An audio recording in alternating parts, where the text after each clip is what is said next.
আজকের রেসিপি হচ্ছে আমার মুরগি দিয়ে আলু।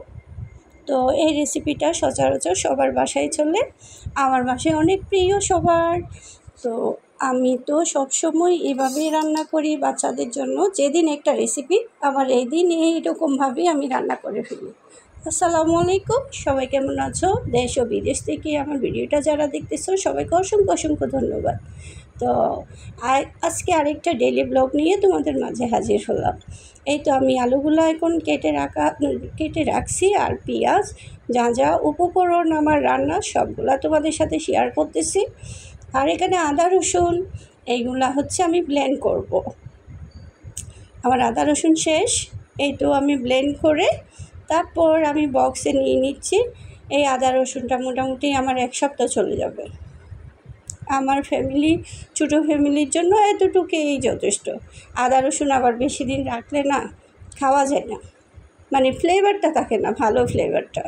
তো এদিকে আমি কড়াই বসাই দিয়ে দিলাম, আলুগুলো একটু লাল লাল করে ফেলছি।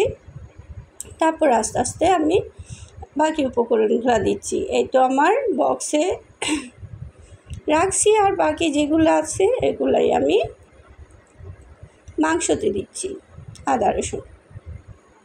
তো ভালো মতো আদা রসুনগুলো একটু কষাই নিচ্ছি।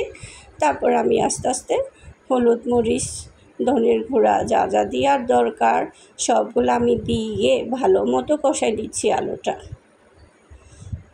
তো আমার ভিডিওটা এতক্ষণ যারা দেখতেছো তারা অবশ্যই একটা লাইক দিয়ে দিবা, আর যারা সাব করো নাই আমার ভিডিওটা যদি কোনো অংশ ভালো লেগে থাকে তোমাদের কাছে, আমার ভিডিওটা একটু সাব করে নিবা, বেল আইকনটা একটু ক্লিক করে দিবা, যাতে আমার নতুন নতুন ভিডিও তোমাদের কাছে পৌঁছে যায়। আর যারা আমার ভিডিও দেখে সাব করবা তারা অবশ্যই কমিউনিটিতে একটা লেটার দিবা। আর আমি বন্ধ করেছি, আমি এত নম্বর বন্ধ করেছি, এগুলা প্লিজ বলবো না। এগুলা বলাতে আমার চ্যানেলের অনেক ক্ষতি হয়। প্লিজ প্লিজ এগুলো বলিয়ে না। হাই লিখলেও আমি বুঝবো যে তুমি আমার নতুন বন্ধু। আমার আলু মরিচ সবগুলো কষানো শেষ, এখন আমি মাংসটা কষাই নিচ্ছি। আর আমার পেজের বন্ধুরা যারা ফলো করো না, আমার ভিডিওটা দেখে যদি ভালো লেগে থাকে অবশ্যই ফলো করে দিবা। তা আমি মাংসটা ভালো মতো নেড়ে চেড়ে কষে নিচ্ছি।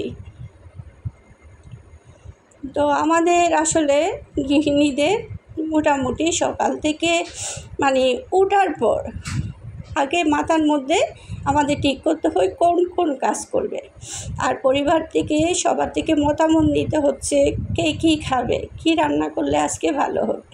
এই জিনিসটাই আমাদের সব গৃহিণীদের মানে সকালে উঠলে এই জিনিসটা আমরা করি বিশেষত।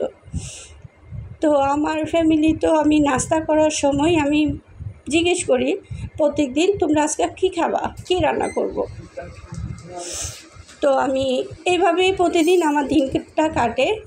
এই তো আমি কাপড় চোপড়গুলো শুকাই আনছি বাইরে থেকে, এগুলা বাস করতেছি। এদিকে রান্নাও বসে দিলাম চুলাতে। এই তো আমার কাপড় সবগুলা বাস করা শেষ।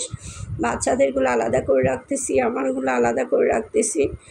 তো একটা পরিকল্পনার মধ্যে আমাদের সারা দিনটা আসলেই কাটে।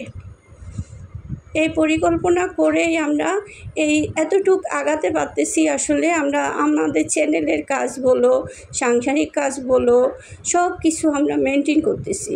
প্রত্যেক দিনে কিন্তু আমরা এভাবে কাজ করে যাচ্ছি। তো আমার আপুর সব আপুরা মানে আমার মতো যারা কাজ করে সবাই আসলে অনেক কষ্ট করে। তো এত কষ্ট করে যখন আমরা ভিডিও মেক করতেছি অবশ্যই আমরা একজন আরেকজনের পাশে থাকবো। তো আমার কথা বলতে বলতে আমার রান্না শেষ। তো আজকের মতন এতটুকুই। সবাই ভালো থেকো, সুস্থ থেকো। আমার জন্য, আমার পরিবারের জন্য সবাই একটু দোয়া করবা। ওকে, আল্লাহ হাফেজ।